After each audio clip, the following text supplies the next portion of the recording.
Seeing as we're talking organization today, another question I get a lot is how do I organize the kids' toys? Again, this was another thing that was a major issue for us. Garrett, when he went through his little bout this summer, he had a major issue with just all of a sudden dumping bins of toys out. And it was driving me nuts. And I had labels on things, and I said, like, why is he not putting things away? When I would ask him to clean things, he would have complete breakdowns. Because then he would have a million things out on the floor. He'd have no way to just process what he had to get done. So it was just an overwhelming mess. I was overwhelmed by it, so never mind a 5-year-old. So I decided, again, that he was visual. So this is our playroom. We have a ton of cubbies along the back wall.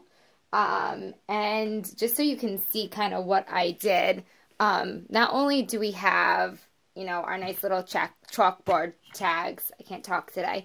But we have these, I just took pictures from online, and I sent them to Staples, and I had them laminated. I have actually a lamination machine now because I laminate everything. And I stapled them to the cloth pull-out bins. In hindsight, I realized the other day, because the staples are starting to like catch the kids on the other side, that I could have just stuck them in these nice little holders. And I just have yet to move them. I'm too lazy. I'm too busy cleaning up the playroom. But it helps not only me organize and like quick visual, like, oh, this is the trash pack bin. But it helps him as well. So now I find him not taking as long to clean or not fighting me as much, because now he can see what he needs or what he needs to put away and in what bin. So I think that helped out drastically. And then we have like a little table and chairs, which the kids do some of their stuff. I found this old chalkboard. My kids like to play teacher all the time. And then the 2 bin boards there, I don't know if you can see them, but that's one over there. That's Garrett's. And then the 2 art canvases are Gianna's. I have to, again, I just emptied last year's artwork. But anything that they take home from school, we just put up here in the playroom, and we pin it all year long. And then at the end of the year, I pick my favorites and I file it away under their stuff for that year in that grade. Right now, most of their stuff's floating around my house, all put up around my house. They haven't done a ton of art projects.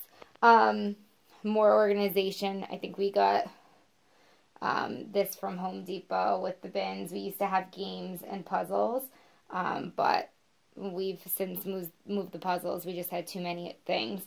And then Garrett has a little Lego table, which when I ever find a way to organize the Legos, someone has a master plan, please send it over to me, because I can't seem to figure that out.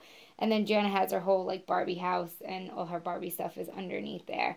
So it's not a glorious playroom. It was our extra room. It actually used to be our office. We owned a business, and over, I would say, last fall, I couldn't take it anymore. We weren't using the office at all. The kids' toys were all over their room. I just couldn't take it. So I said, that's it. All the toys are going to be in one room. So for the most part, 90% of the toys are in here. They do get to keep one thing each in their room.